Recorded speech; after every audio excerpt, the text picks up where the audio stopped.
본 방송에서 제공하는 투자 정보는 투자 판단에 대한 조언입니다. 방송에서 제공하는 주식의 가치, 가격 상승 및 가격 하락에 대해서는 방송사에서 보장하지 않습니다.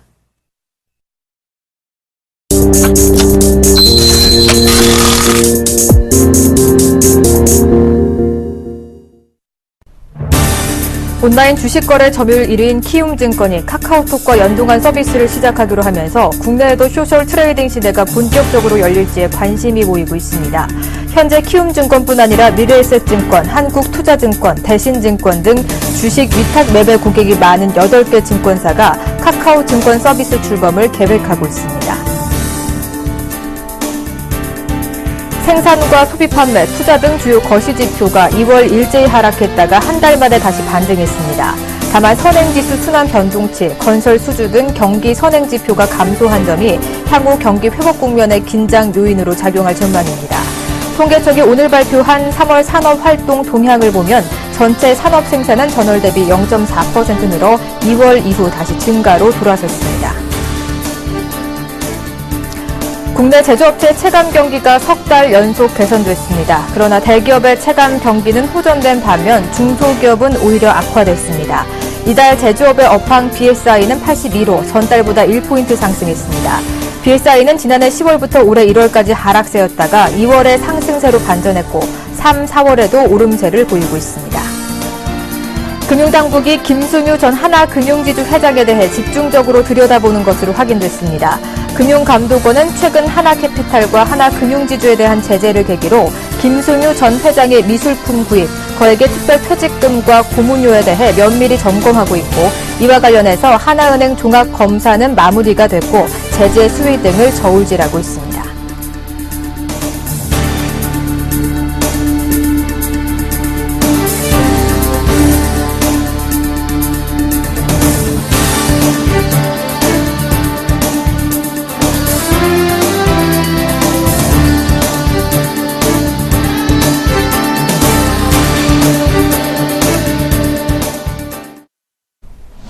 안녕하십니까. 오늘장 내일장의 정혜림입니다. 4월의 마지막 거래일입니다. 연휴를 하루 앞두고 오늘장 좀 반등을 하나 싶었는데요. 역시나 코스피 6거래일 연속 밀려주고 있습니다. 오전장까지는 흐름이 나름 괜찮았습니다. 하지만 외국인이 다시 한번 팔자세로 돌아서자 지수가 하염없이 밀리면서 1950선까지 밀려나고 있습니다. 외국인이 매도로 전환하면서 지수 하방으로 이끌고 있고요. 기관 역시 어제장까지 좀 연말 윈도우 드레싱이 들어와 주나 싶었는데 오늘장에서 다시 매도 전환하면서 외국인 기관 양매도에 지수가 힘을 못 주면서 1957포인트까지 밀려난 채 약보합권 내서 거래가 되고 있습니다. 삼성전자도 1% 내외의 하락률 보이고 있고요. 그리고 워낙 강세 여파에 타격이 큰 자동차주 흐름이 오늘장에서 좋지 않습니다. 현대차, 현대모비스, 기아차 모두 1%에서 2% 가까운 하락률 보이면서 지수를 하방으로 이끌어내고 있습니다.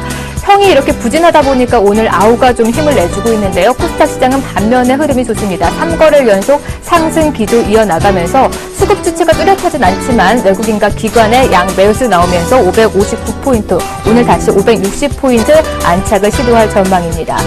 전일장에서 환율이 1,030원대 간신히 지지해주면서 마감을 지었죠. 5년 8개월 만에 장중에 최저치를 기록하기도 했는데요. 오늘장에서 소폭 반등해주고 있습니다. 환율 움직임부터 보다 꼼꼼하게 체크해보죠. KB 외환선물의 정경팔 팀장님과 함께합니다. 안녕하십니까? 네, 안녕하세요. 네, 오늘 다행히 환율 1,030원대는 지지해주면서 반등해주고 있는데요. 환율 흐름부터 체크해주시죠. 네, 달러 환율이 1,030원대 초반대 행보를 이어가고 있습니다.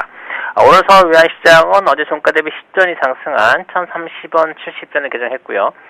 일시적으로 1,030원 10전까지 하락했습니다만 다시 반등하면서 1,032원 80전까지 상승했습니다. 이 시간 현재는 1,032원 20전에 거래되고 있습니다. 이러한 달러원의 흐름은 물론 오늘 외국인들이 순매도를 기록하는 가운데 코스피 지수가 약세를 보인 영향을 반영하고 있습니다만 오늘 개장 초반부터 사실상 지난번 국제 외환시장의 흐름과는 다른 움직임을 보였다고 할 수 있습니다. 지난번 국제 외환시장에서는 뉴욕 증시가 상승으로 마감한 가운데 엔화는 약세를 보였고요. 유로화를 제외한 나머지 위험통화들은 대부분 강세를 보이면서 시장 전반적으로 위험 선호 성향을 반영한 거래가 진행되었습니다. 원화의 경우 뉴욕 여객시장에서 장중에는 어제 서울시장 종가 수준보다 강세를 보이면서 다른 해외 위험 통화들과 흐름을 함께하는 모습을 보였습니다만 달러원 1개월물이 반등세로 마감하면서 원화는 해외 위험 통화들과는 차별화된 모습을 보였습니다. 이것은 1030원대를 지지하기 위한 당국의 개입이 있었기 때문으로 추정되고요. 오늘 그 여파가 이어지면서 달러원이 1030원대를 유지하고 있다고 보겠습니다. 네.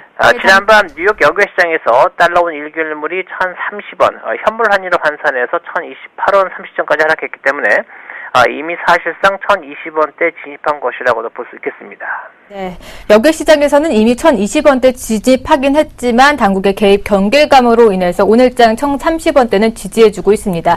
하지만 추가 하락이 또 되지 않을까 가능성을 좀 열어놔야 될 것 같은데요. 앞으로의 환율시장 전망은 어떻게 내다보고 계신지요? 네, 말씀하신 대로요. 오늘은 1030원대가 유지되고 있습니다만 추가 하락 가능성은 계속해서 열어둘 필요가 있겠습니다. 달러원 하락을 유발할 수 있는 가장 가까운 변수는 우리나라 시간으로 오늘 저녁 6시에 발표되는 유로존의 4월 인플레이션 속보치이고요. 그 다음은 우리나라 시간으로 내일 새벽 3시경에 발표되는 미 연준의 4월 FOMC 성명서가 되겠습니다. 어제 발표된 독일 인플레이션이 예상치보다 하락하면서 유로존의 인플레이션 역시 예상치를 밑돌 것으로 보입니다만 만약 기존의 예상대로 0.8%의 상승을 기록한다면 유럽중앙은행이 통화 완화 정책을 사용할 가능성이 희박해지고요. 그만큼 유로화가 강세를 보이면서 원화 역시 동반 강세를 보일 수 있겠습니다. 미 연준의 FOMC 회의의 경우 금리 인상의 시기와 관련된 언급이 없다면 시장의 변동성을 유발할 가능성은 적다고 보고 있는데요. 미 연준이 금리 인상 시기에 대한 언급이 없이 단순히 최근 미 경제가 호조를 보인 점을 반영해서 성명서에서 미 경제의 긍정적인 전망을 언급하는 정도로 그칠 가능성이 있고요. 이 경우 미국 경제가 아직은 미 연준의 통화정책에 영향을 줄 정도로 강하지 않다는 것을 미 연준 스스로 인정하는 셈이 된다고 볼 수 있습니다. 이때 외환시장에서는 미 경제에 대한 긍정적인 전망이 위험 선호 증가 요인으로 작용하면서 엔화의 강세와 위험 통화들의 강세로 반응할 것으로 보고 있습니다. 이는 결과적으로 달러원이 1030원을 하향 돌파할 수 있는 가능성을 높이는 재료가 되겠고요. 과연 이때에도 당국이 여객시장에서 개입을 단행할지 여부를 지켜보는 것이 주요 관전 포인트가 되겠습니다. 네, 이 추가 하락 가능성 있는 재료들이 포진해 있습니다. 과연 당국에서 또다시 한번 개입을 해줄지 지켜보시면서 하루 쉬어가고 움직임 대응하셔야 될 것 같습니다. 오늘 말씀 여기까지 들어보도록 하겠습니다. 고맙습니다. 네, 감사합니다.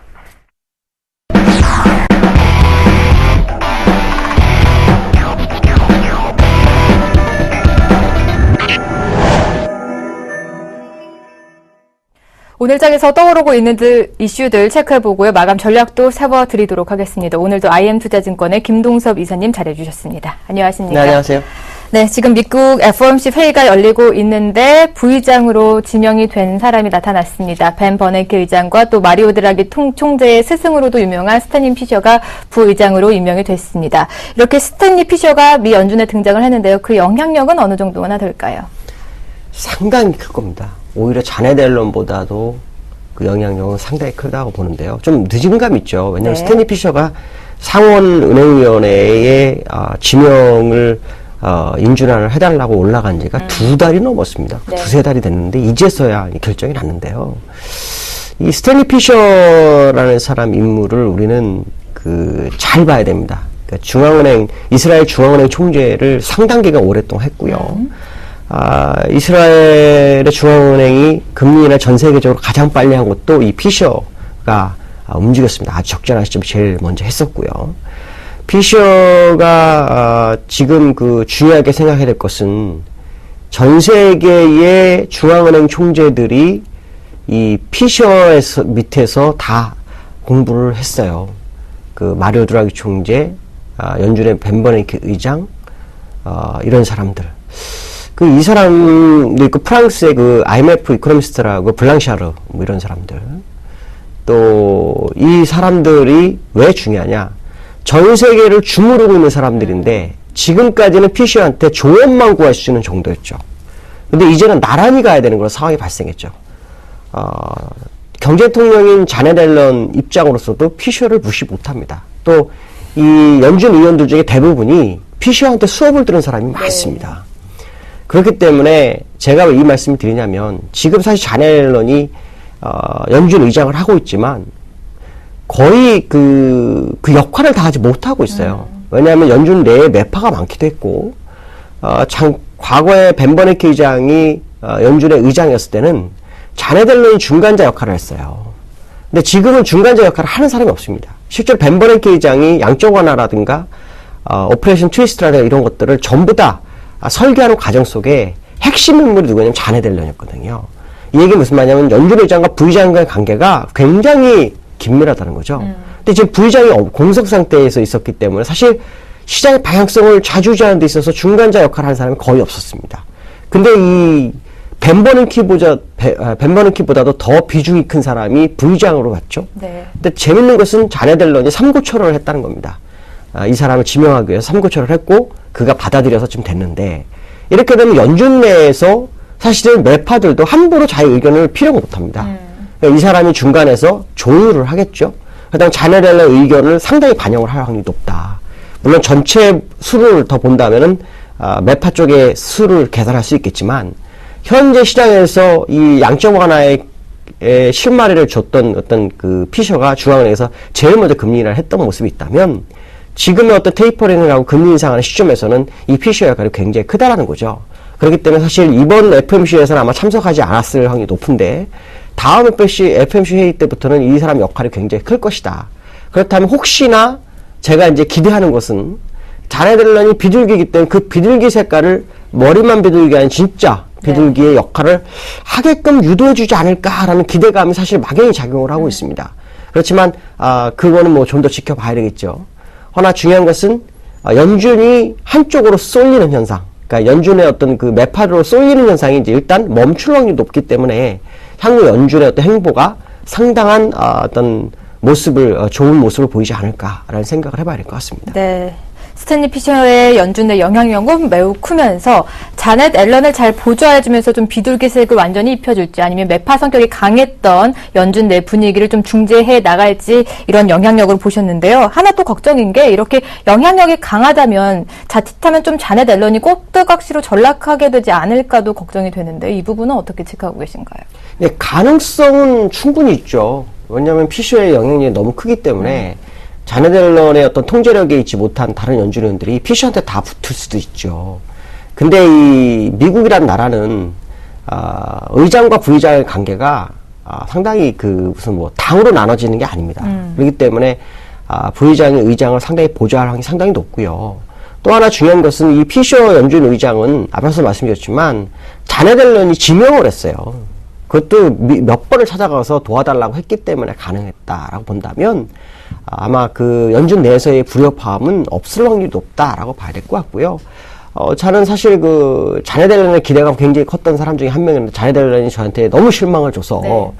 마지막에 피셔한테 사실 그 많은 기대를 하는 부분이 있습니다. 왜냐하면 피셔가 전 세계의 어떤 중앙은행 총재들에 대한 영향력이 있기 때문에 이렇게 되면 동반해서 같이 움직일 수 있거든요.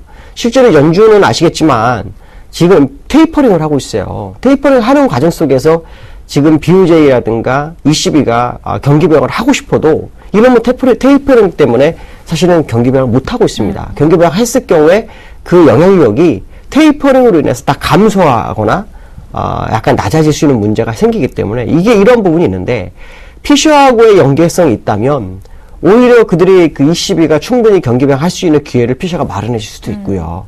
또 피셔가 진행하는 부분에 있어서 ECB라는 데가 같이 동참해서 움직일 수 있는 부분도 있기 때문에 전 세계 경제 대통령은 자넷 앨런이라도 오히려 피셔의 어떤 역할은 굉장히 클 거다라는 생각을 해보면 피셔가 어떤 그 자넷 앨런을 흔들 수도 있지만 그렇지 않을 확률이 높다라고 생각하시면 될 것 같습니다. 네.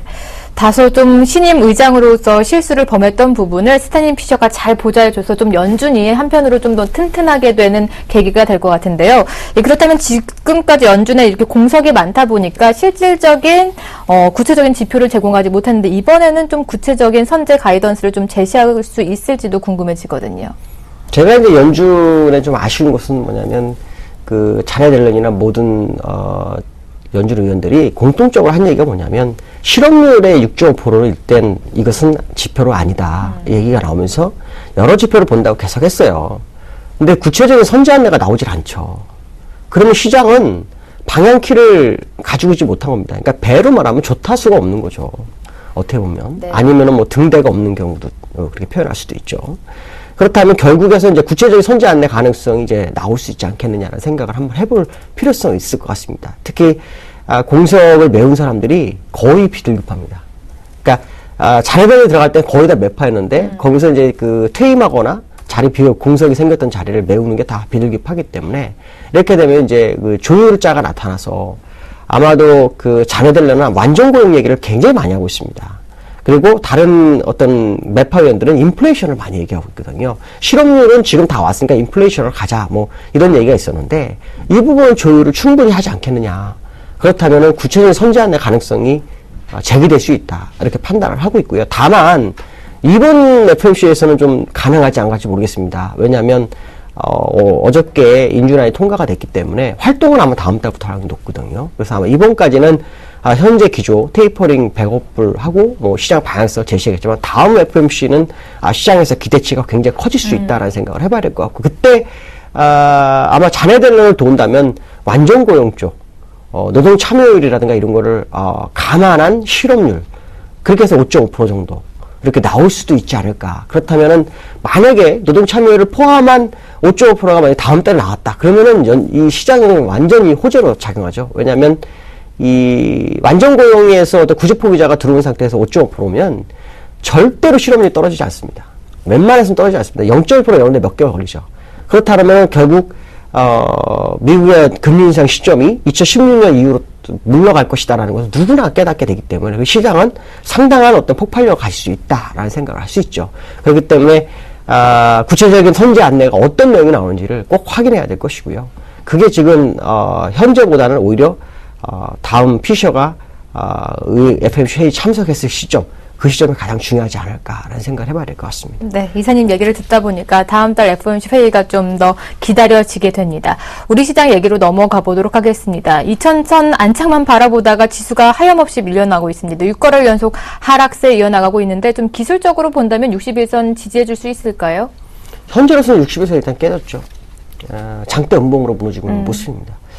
근데 이런 현상이 왜 나타날까 본다면 만기가 다가오면서 포지션 구축 과정 속에서 나타나는 현상이 아닐까라는 생각을 해봐야 될 것 같고요.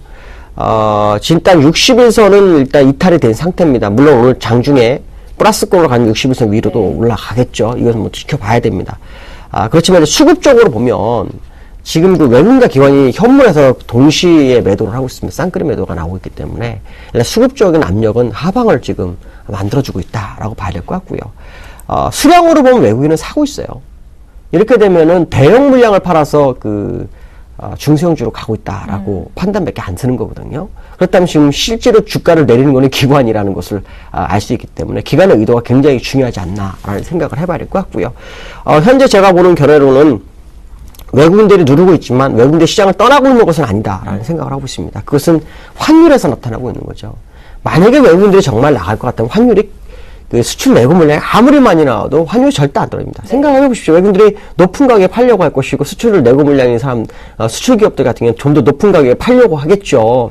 그렇다면 당연히 이 환율이 떨어지질 않죠. 그러니까 외국인들은 나간 건 아닙니다. 지금 현금 들고서 시장 방향성을 보고 있는 거다라고 보시면 될 것 같고 그것이 만기가 다가오고 연휴가 며칠 껴있기 때문에 시장의 불확실성이 자극하고 있다. 불확실성을 자극시켰고 그것이 지금 주가를 더 못 가게 하고 있는 그런 상황 정도로 봐야 될 것 같고요.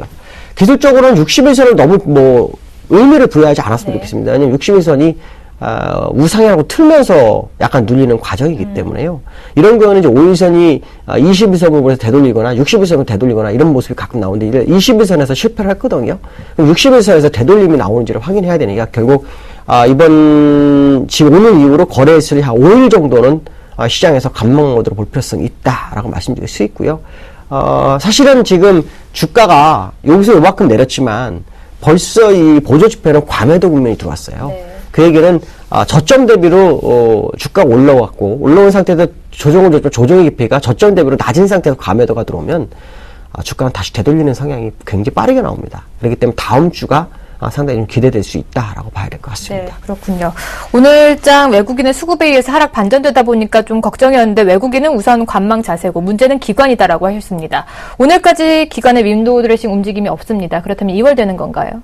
일단 제가 볼 때는 그 연휴가 많이 있기 때문에 그 연휴 때문에도 아마 이 월초에 시장 대응이 있지 않을까. 근데 얼마 전부터 월초에 좀 들어오는 경향이 몇 번 있었어요. 지난달도 그랬고요. 네, 그렇습니다. 그러니까 그런 부분도 감안한다면 월초 윈도우 드레싱을 한번 관심 있게 좀 봐야 될 것 같고요. 아마도 FMC회의를 한번 지켜보자. 뭐 이런 분위기도 시장에 좀 작용한 것이 아닐까라는 생각한다면 아마도 월초에 기관들의 움직임을 좀 확인해 볼 필요성이 있다라고 말씀드릴 수 있을 것 같습니다. 네, 알겠습니다. 오늘 말씀은 여기까지 들어보도록 하죠. 오늘 말씀 고맙습니다. 네, 감사합니다.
안녕하십니까. 남원의 멘토입니다. 이제 한 30분 남았나요? 지나고 나면 하루 쉬고 또 하루만 하고 나면 4일 쉬는 아주 좋은 날이 나를 남겨두고 있는데요. 시장이 왜 이럴까요? 시장만 좀 쨍쨍하게 가지면 기분 좋은 휴일이 될 것 같은데요.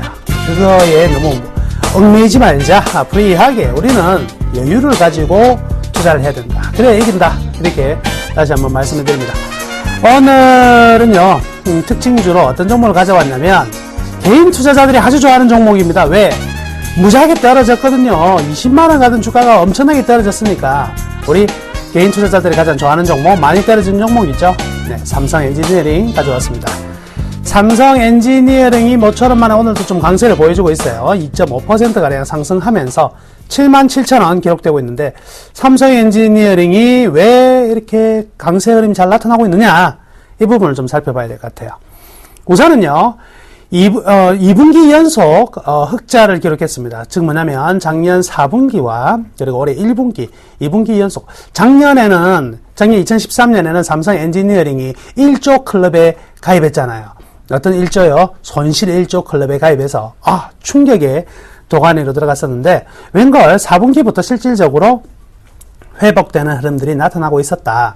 근데 1분기, 4분기보다 더 강력한 회복은 아니었지만, 그래도 영업과 그리고 영업이익과 순이익에서 흑자를 보여주고 있다는 점은 굉장히 좀 긍정적으로 분명히 봐야 될 것 같습니다. 또한 이 단순히 실적이 좋게 나왔다 뿐만 아니라 이 부분에 의미가 있는 부분이 하나 있는데, 올해 이 삼성 엔지니어링의 수주 목표치가 얼마였냐면 8조 5천억 원이었습니다. 8조 5천억이었는데 지금 현재 1분기만에요. 벌써 5조를 돌파시켰습니다. 1분기 만에 5조 이상의 수주를 했다. 그럼 60% 정도 수주를 했다는 소리거든요.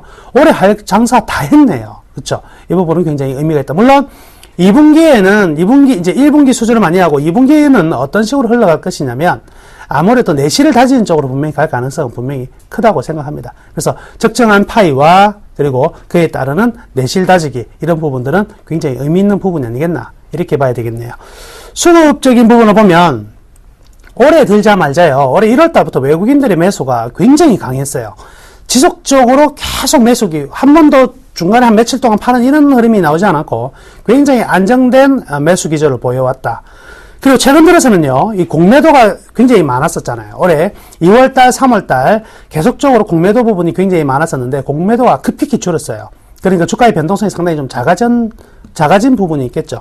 근데 오늘 같은 경우도 외국인들이 또 잠정적으로 지금 매수로 확인되고 있기 때문에 외국인 수급으로만 주가가 움직이고 있는 상황이다. 특히나 삼성 엔지니어링이 올해의 주가 흐름을 보면 거의 외국인의 매수와 궤적을 같이 하더라. 이런 부분들도 꼭 한번 체크해 볼 필요가 있겠네요.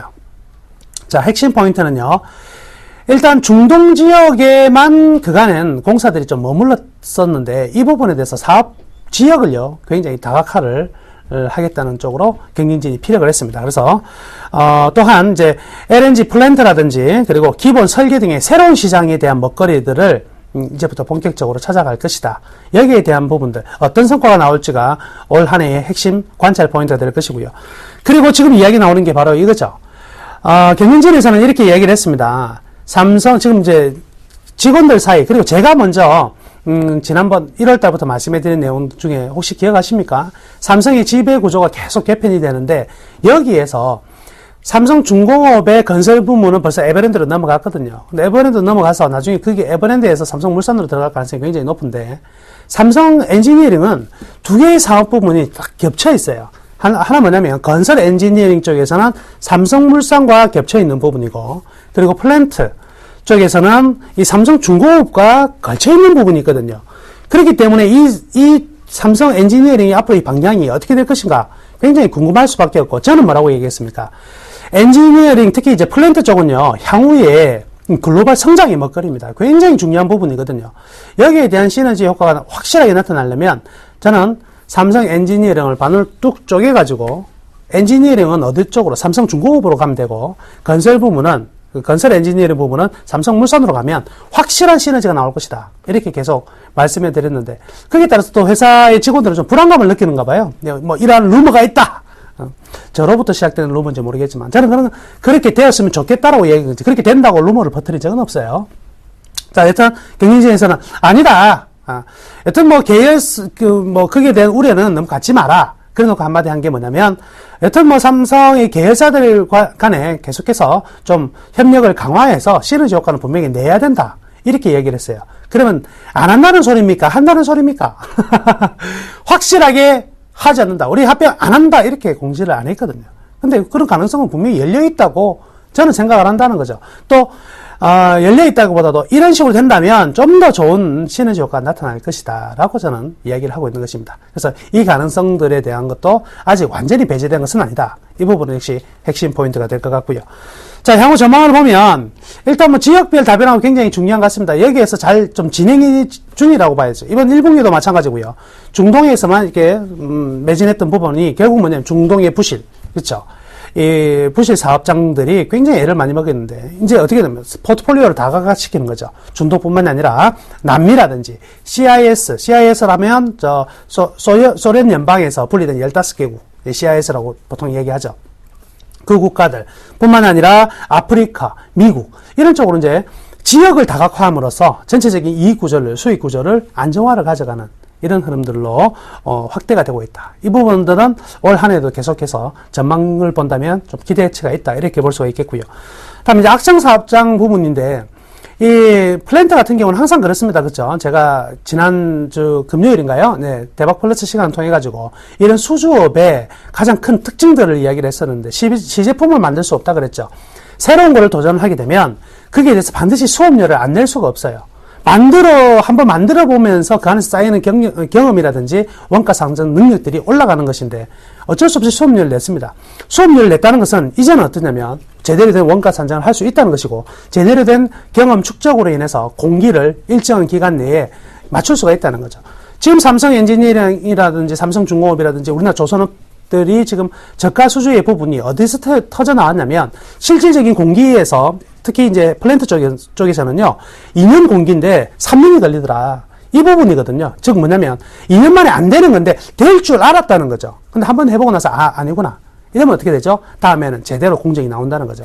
그래서 향후 먹거리 또한 분명히 이제 존재를 하게 될 것인데 여튼 그때 진행 중인 현재 악성사업장 좀 중동에 있는 몇 가지 있는 악성사업장들의 나머지 잔여 공정들이 남아있기 때문에 여기에 대한 손실 부분은요, 2분기에도 분명히 지속될 것 같지만, 그렇지만 그 폭은요, 결코 이제 크지는 않을 겁니다. 그래서 손실 부담은 분명히 좀 줄어드는 2분기가 마지막 고비가 안 되겠네. 3분기부터는 이제 새로운, 12년 말부터 받았던 여러 가지 수주들이 이제는 좀 좋은 이익들을 만들어낼 것이고, 신규 수주에 대한 모멘텀까지 겹쳐 나가기 때문에 상세가 될 것이다.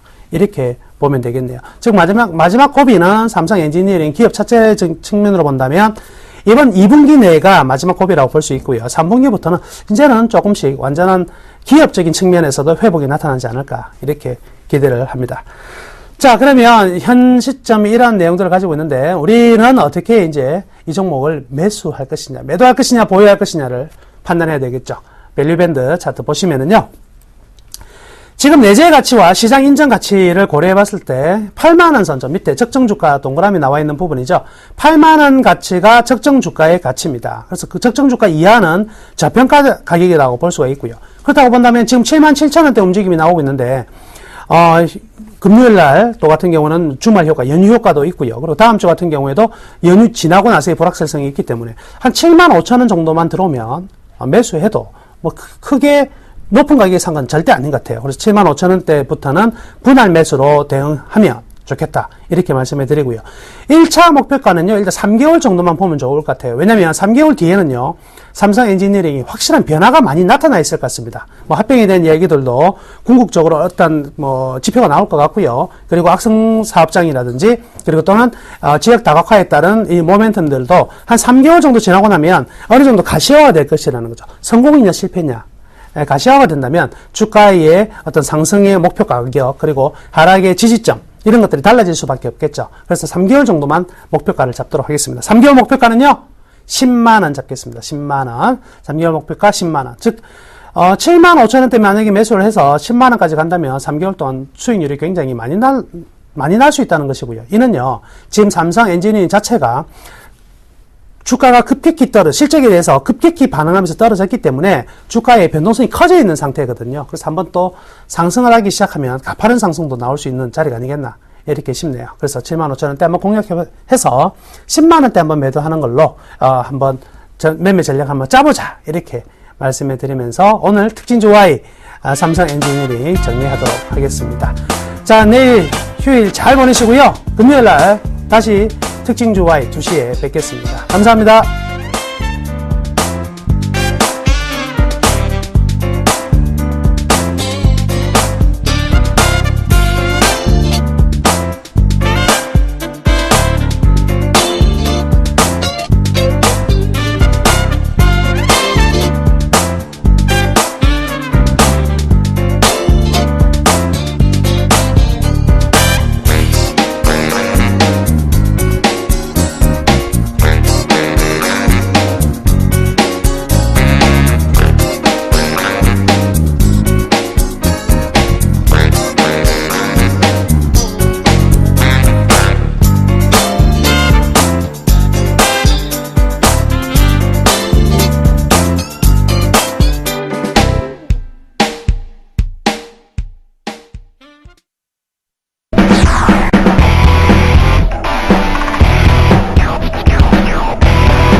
안녕하십니까, 김선재 멘토입니다. 네, 시장이요 또다시 흔들리면서 1955포인트 상한까지 내려왔네요. 자, 코스닥은요 60선을 지켜주지 못하고 559포인트 상황을 현재 보여주고 있습니다. 자, 하지만 추천드렸던 종목 중에 하나 오늘 너무 잘 갑니다. 한국콜마 5.6% 급등을 해주고 있고요. 자, 최근 추천주인데 하나케미칼 매수가까지 딱 온 상태에 올라주면서 오늘 제일기에 플러스권에 있고, 그 다음에 대우수소매양이 어제 추천드렸는데 2% 정도 빠집니다. 지수 영향을 좀 봤는데요. 괜찮습니다. 걱정하지 마시고 좀 이따가 제가 자세하게 좀 봐드릴게요. 아셨죠? 자, 확실하게 지금 약간 조금 걱정은 됩니다. 시장이요. 하지만 너무 걱정하지 마시고 잘 따라오세요. 네, 제가 뭐 안정적으로 운영하기로 정평이 나와 있습니다. 그렇죠? 잘 아실 거예요. 여러분들이 오히려 더 잘 따라오시고, 궁금하신 종목에 대해서 아래 번호로 문자를 주시면 됩니다. 013-3366번에 0110번으로 문자 주시면요, 제가 최대한 제 스타일대로 봐드리도록 하겠습니다. 제 스타일대로, 제 마음대로, 제가 보는 기준에 의해서 종목 상담해 드릴 테니까요, 빨리빨리 보내주시면 된다 말씀을 드려볼게요. 자, 수급 100점주부터 보도록 하겠습니다. 자, 오늘 가지고 나온 종목입니다. 포스코 테슬라, SK텔레콤, SKC, 한국콜마입니다. 자, 첫 번째 종목은 포스코인데요. 포스코가 최근에 약간 조금 주춤하는 듯 싶더니만 다시 상승 쪽 분위기 전에 나옵니다. 오늘도 3% 올라주고 있고요. 어제 2% 올랐고 월요일은 소폭 강보였거든요. 그러니까 월요일부터 주가가 다시 한번 튀어 올라갔어요. 여러분들이 뭐 가장 잘 알고 계시는 적3병 패턴 자체가 나왔습니다. 그렇죠? 나왔어요. 상승 쪽 분위기가 나올 가능성 있을까요? 어떤 그림을 그려야 될까요? 지금부터 포스코의 주가를 예측해 보도록 하겠습니다. 자, 강조드렸던 그 흐름이 있잖아요. 보세요. 이렇게 고점 포인트가 낮아지는 그림들이 있어요. 이런 그림들. 다시 그림이 어떻게 된 거죠? 여기서 내려가다가 이게 바뀐 거예요. 위로 올라가는 걸로. 자, 바뀌었습니다. 지금부터는 어떤 이제 가정을 놓고서 주가를 봐야 될까요? 여기가 바닥 라인입니다. 그렇죠? 그 다음에 바닥 라인이 새롭게 잡힌 구간이죠. 여기가. 자, 그 두 번째가 만들어졌어요. 두 번째 구간 자체가 주가 이렇게 하나 긋고요. 정확하진 않습니다. 하지만 이럴 확률이 높다는 겁니다. 요 정도 포인트나 아니면 요 정도 포인트인데 한 가운데 잡을까요? 요 정도 포인트? 네, 요 정도 포인트가 될 가능성. 굉장히 보수적으로 잡겠습니다. 요 라인까지 감안해서 보수적으로 제가 선을 긋도록 하겠습니다. 자, 여기는 그러면 올라가 슈팅한 부분이 되겠죠? 자, 그러면 이 갭을 1차적으로 메워주면서 올라갔다가 약간 조정이 나오겠죠? 어떻게 됩니까?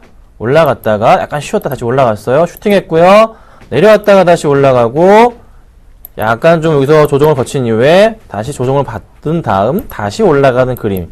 이런 식의 이제 그래프가 나올 가능성이 절반 이상이다 라고 이제 말씀을 드려봅니다. 자, 그러면 지금 시점에서 여기가 얼마입니까? 여기 구간이 얼마인가요? 여기가 얼마인가요? 뭐 31만 7, 8천 되겠네요. 그 포인트까지는 올라가죠. 지금보다 10,000원 정도는 더 상승할 가능성이 있겠다라고 말씀드립니다. 이렇게 바로 갈 수도 있고 아니면 약간 이렇게 올랐다가 지금 올랐잖아요. 약간 조정 나왔다가 다시 올라갈 수도 이런 식으로 갔다가 다시 이렇게 떨어질 수도 있는데 이렇게 했다 이렇게 갈 수도 있거든요. 이렇게 갈 수도 있는데요. 어찌됐든 지금 상황은 나쁘진 않아 보입니다. 약간의 좀 상승 쪽 캡. 그래서 당장 매수하는 것도 나쁘진 않지만 가장 좋은 매수 타이밍은 여기 라인이죠. 요 정도 포인트나 여기 포인트인데 30만원대가 지금은 가장 좋아 보이네요. 좀 조정이 온다면 한번 올랐다가 내려왔을 때입니다. 지금이 아니고 여기서 바로 떨어지는 게 아니고 올랐다가 내려왔을 때 여기 포인트 정도를 노려보시라 말씀드려볼게요. 그래서 관심권에 넣어두시고 대용주 보실 분들은 나쁘지 않은 종목이다 말씀드려봅니다. 자, 그 다음에 이제 호텔 신라입니다. 왜 가죠 이거? 왜 갑니까? 중국인 관광객들 내일부터 노동절입니다. 1일부터 4일까지 노동절이에요. 자, 그러면 당연히 국내로 중국인들 오게 돼 있죠. 아마 다 뻗어나갈 텐데 면세점 효과를 보시면 되겠습니다. 그래서 주가가 오늘 급등을 하고 있는 거고요. 수급까지 굉장히 좋게 나왔습니다.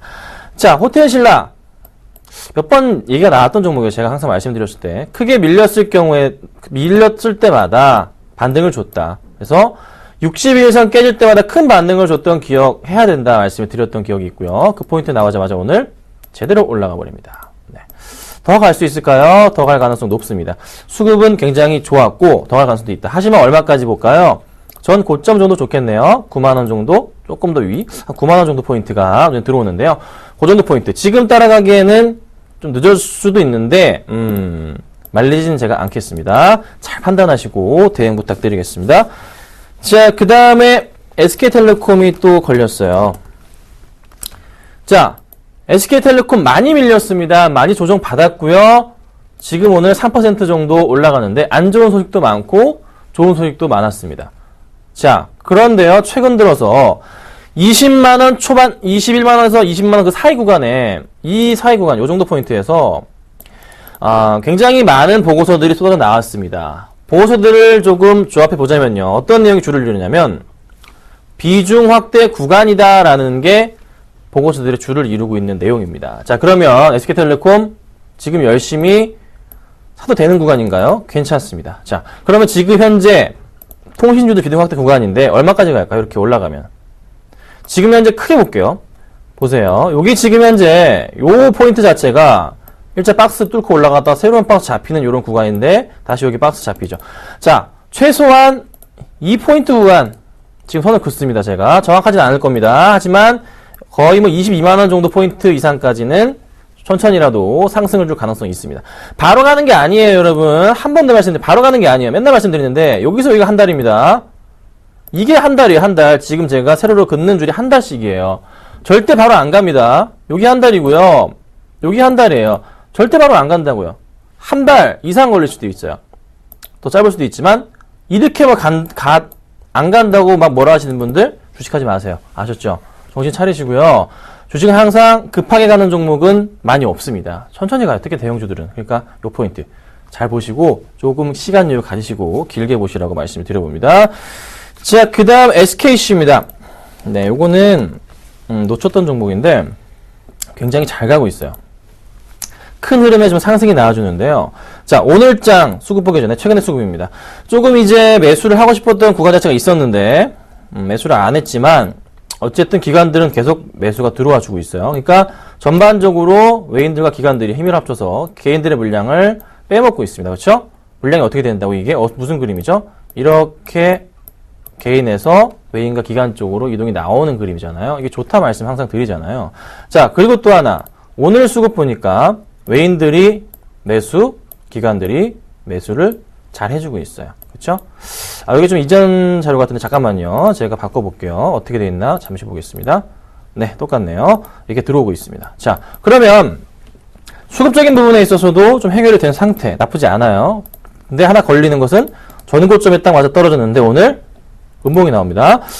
좋은 그림은 아닌가요? 시장이 조금 조정을 받다 보니까 영향을 받는데 다음 주 금요일 날, 이번 주 금요일 날 반등이 나와준다면 새로운 그림을 그리면서 올라갈 가능성이 좀 높지 않나라는 생각이 듭니다. 얼마까지 갈까요, 그러면? 주봉으로 볼까요? 자, 주봉으로 본다면 한참 멀었어요. 갈 길 많이 남았죠? 가장 많은 제가 이 고점 포인트 말고요. 현재가 부근에서 볼게요. 현재가가 한 35,000원 잡고 여기서부터 라인 잡아보자면 가장 많은 거래량, 그게 아니고 매물대를 보유하고 있는 라인이 바로 이 라인입니다. 이럴 경우 어디 그 전 매물대 정도까지는 여기 정도인데요. 상승을 가져오거든요. 한 4만원 라인까지는 보여요. 그래서 금요일과 다음 주 수요일이 월요일 화요일 쉬죠. 수요일이 굉장히 중요한 때인 것 같습니다. 그래서 그 포인트까지는 좀 더 지켜봐야 되지 않을까. 지금은 매수보다는 약간 조금 기다려봐야 되지 않을까라고 말씀드려볼게요. 수급은 볼만했기 때문에 제가 뽑아봤습니다. 자, 그 다음에 한국콜마입니다. 빼놓을 수가 없겠죠. 추천드리고 나서 조용히 가만히 있다가 어제 제가 이거를 월요일날 종가로 추천드렸어요. 월요일날 종가로. 그래서 매수가가 32,000원인가 아실 겁니다. 지금 현재 수익도 현재가 5.7% 수익이 나고 있는 상태예요. 현재가로. 어제도 종가로 딱 끝났기 때문에 어제는 0%로 끝났습니다. 자, 이것도 왜 갈까요? 호텔신라랑 똑같은 겁니다. 네, 호텔신라랑 똑같은 이유예요. 같은 이유입니다. 제가 뭐 말씀을 드릴 때 쇼핑 기회라고 처음으로 추천드렸던 종목입니다. 그렇죠? 잘 아시죠? 그러면서 백화점에 쇼핑에 들어가서 1층에서 화장품 고른 거고 2층 갔다가 지금 다시 1층으로 내려와 버렸어요. 대우손해양은 괜찮습니다. 걱정하지 마시고요. 이 중국인 관광객들에 대한 그 포인트를 잡으셔야 돼요. 그래서 관련주가 오르는 거고 지금 제가 되게 좋아하는 종목 하나 있잖아요. 로마손 이 친구도 거기 같이 엮여있는 종목이에요. 실적도 괜찮거든요. 지금 타이밍은 보고 있습니다. 제가 좋은 기회가 온다면은 한 번 더 다시 추천을 드릴까 합니다. 한번 제가 추천드렸다가 바로 빠져나왔죠. 갑자기 급락하는 바람에 깨져가지고 이 흐름 자체를 깨버렸기 때문에 나왔지만 지금 흐름은 또 굉장히 좋아요. 얘가 수급이 다시 들어와주고 있거든요. 깔끔하게 다시 들어와줍니다. 제 노래 보고 있으니까요. 여러분들도 관심권에 두시면 될 것 같습니다. 아셨죠? 자, 상담해 드릴게요. P&E 솔루션입니다. 급락을 합니다. 오늘 0321님. 네, 문자 감사드립니다. 매수가가 8,500원에 비중은 20%이십니다. 시가총액을 보고 매수하시는 거로 제가 알게요. 시가총액이 좀 그렇게 높은 종목은 아닙니다. 시가총액 작은 종목 스몰캡들은요, 그 회사에 대해서 정말 자세하게 알거나, 무슨 모멘텀에 대해서 본인이 직접 알고 있어야 돼요. 그렇지 않을 경우는 쉽사리 들어가기 쉽지는 않습니다. 수급적인 부분도 당연히 깔끔하진 않습니다. 자, 오늘 뭐 있나요? 잠깐 보겠습니다. 종목 자체가 작음에도 불구하고 기관들의 매수가 들어왔다 다시 나가는 포인트인데 정확하게 살펴는 봐야 될 것 같아요. 잠깐만요. 제가 좀 볼게요. 뭐가 있나요? 실적 부분에 있어서 나온 게 있나요? 상반기 2012년 거네요. 죄송합니다. 크게 나온 건 없네요. 잠시만요. 기업 분석 좀 보겠습니다. 재무제표를 살펴보니까 2012년 실적, 3년 실적이 많이 꺾이는 흐름이잖아요. 2011년부터 순이익 자체가 떨어지고 또 떨어집니다. 이렇게 쭉 매출도 쭉 빨간색 투성이죠. 좋은 그림은 아니에요.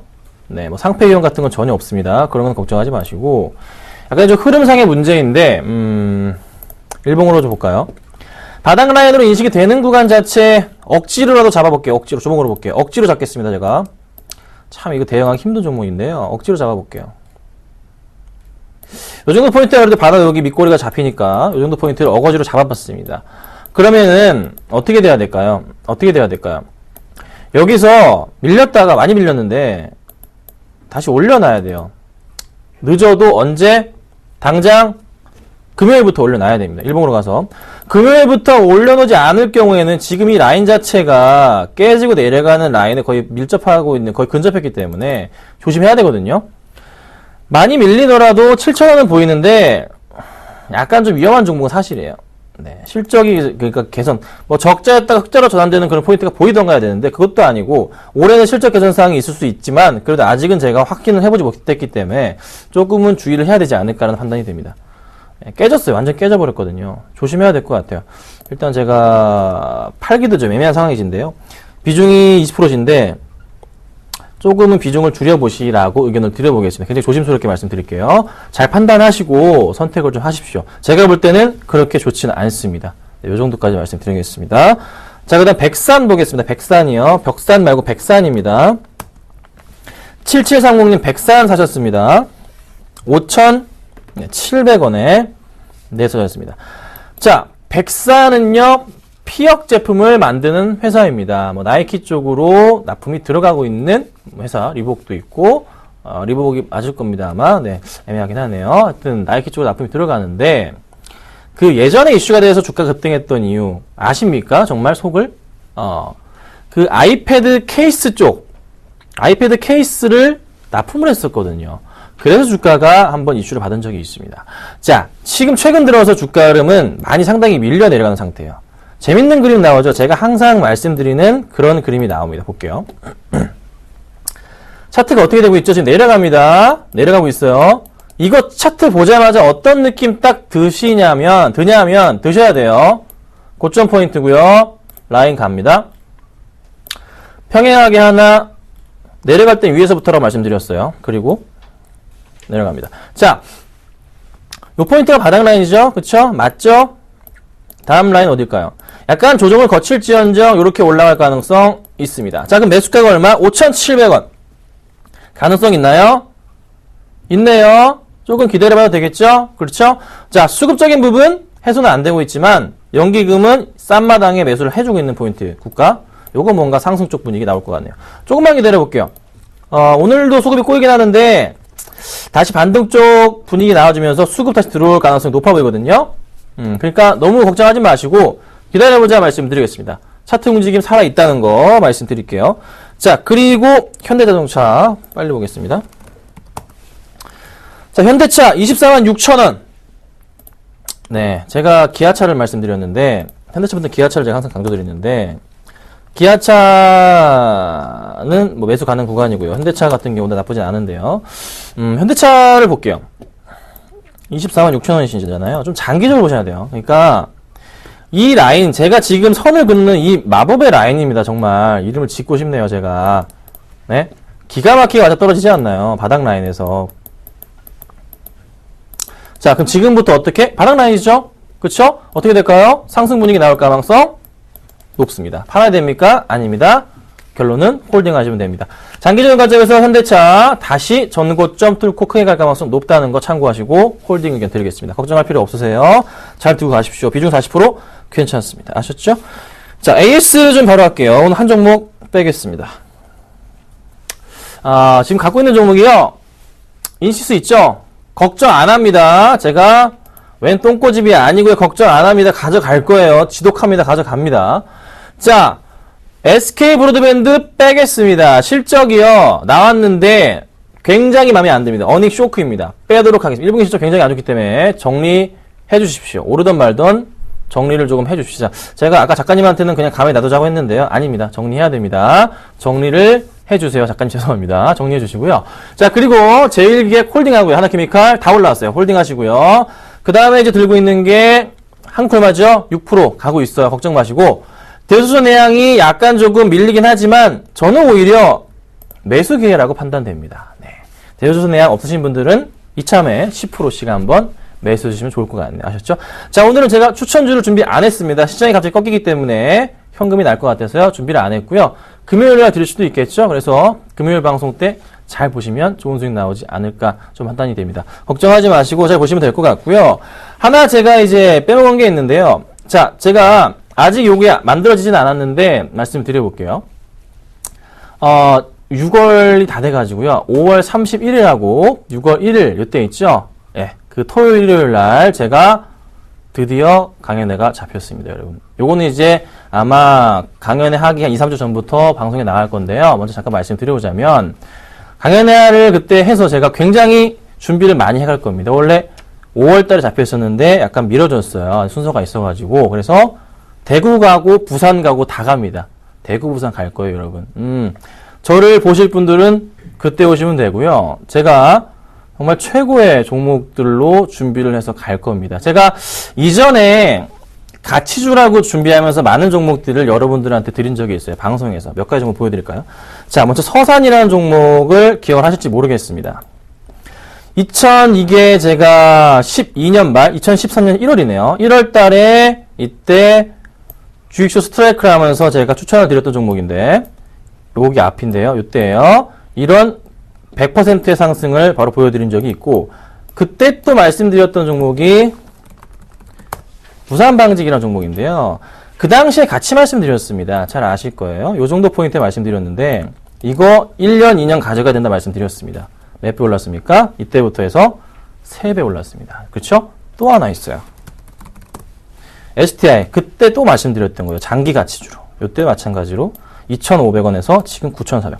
자, 4배 올랐죠? 자, 이런 종목 준비해 갑니다. 여러분들, 강의는 놓치지 마시고 잘 보시고, 궁금하신 사항은 방송국으로 전화 주시면요. 자세하게 또 안내 드릴 테니까요. 잘 따라오시면 되겠습니다. 아셨죠? 금요일 날 오전에, 오전이 아니죠. 오후에 찾아뵙도록 하겠습니다. 감사합니다.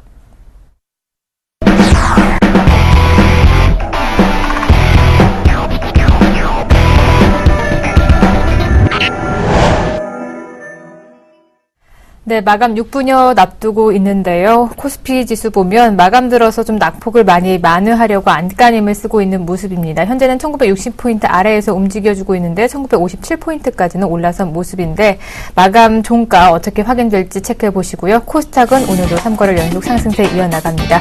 오늘장 내일장 오늘 준비한 소식은 여기까지입니다. 시청해주신 여러분 고맙습니다.